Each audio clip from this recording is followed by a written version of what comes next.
Les résultats des évaluations scolaires du premier trimestre à l'Institut Henri Lopez de Mikalou ont fait l'objet de sérieuses analyses entre l'administration de cette école privée et les parents d'élèves.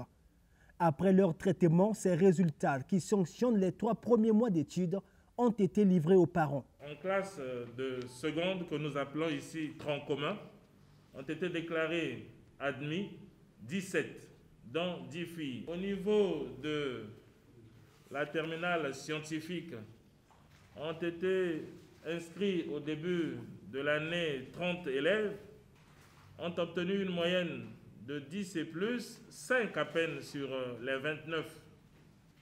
Et il faut signaler que sur les 27 qui étaient présents, 24 n'ont pas obtenu une moyenne de 10 et plus. Du collège au lycée et de l'enseignement général au technique, les résultats ont été jugés pas satisfaisants, surtout chez les garçons. Mais quelles peuvent être les raisons qui justifient ces mauvais résultats? La question a donné lieu aux échanges entre les deux parties.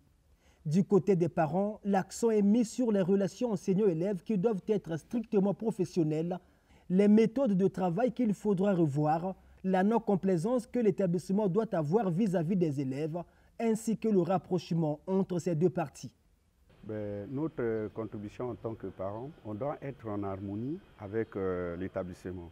C'est-à-dire, nous avons des carnets qui font que est-ce que les enfants viennent à l'école, est-ce qu'ils suivent bien les cours, et au dehors de ça, les enseignants aussi. La faute, ce n'est pas seulement aux parents, les enseignants doivent prendre soin et comprendre qu'est-ce que les élèves, est-ce que les élèves ont bien compris ce que nous leur donnons ou bien ils n'ont pas compris. Ils doivent avoir à faire des contrôles.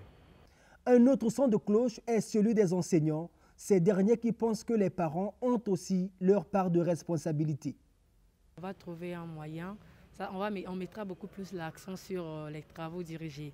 Parce que c'est lors de ces travaux qu'on constate que le cours n'est pas bien appréhendé, mais avec l'appui de ces travaux, on excite les élèves à travailler.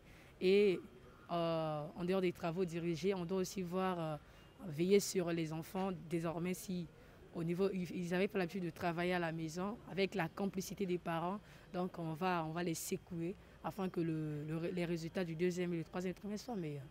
Critiques et suggestions, les prises de parole des uns et des autres ont eu pour objectif de trouver un consensus sur comment relever le niveau des élèves. Il fallait pour nous en premier lieu essayer de scruter ensemble avec les parents les résultats du premier trimestre et bien évidemment voir avec eux là où ça n'a pas marché. Et nous avons constaté, l'analyse a été simple. En classe d'examen, les enfants que nous avons en classe d'examen n'ont pas répondu présent tel que nous le voulions. Mais le constat est fait de telle sorte que ce n'est que des lacunes à répétition que ces enfants-là ont connues dans différentes classes qui, au niveau des classes d'examen, qui sont en train de se démontrer simplement. Nous allons nous mettre avec l'équipe technique, notamment les différents GAP, pour voir quel est le bon cheminement à prendre. Nous avons discuté avec les parents, les suggestions ont été faites. Donc nous, de notre côté, nous allons nous asseoir avec les équipes pour voir quelle est la bonne méthodologie à adopter afin de faire améliorer les résultats de ces enfants-là, parce que nous devons dire que ce seront nos ambassadeurs demain. Donc nous voulons qu'ils partent en combat avec les armes qu'il faut, avec tous les armes possibles, afin de bien combattre lors de leur examen.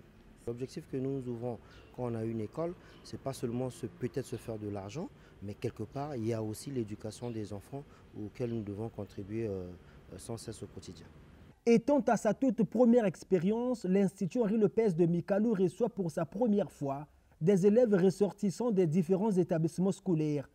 Parents et établissements reconnaissent que l'intégration des enfants se fera de manière progressive et surtout le premier trimestre est reconnu être glissant pour tout apprenant.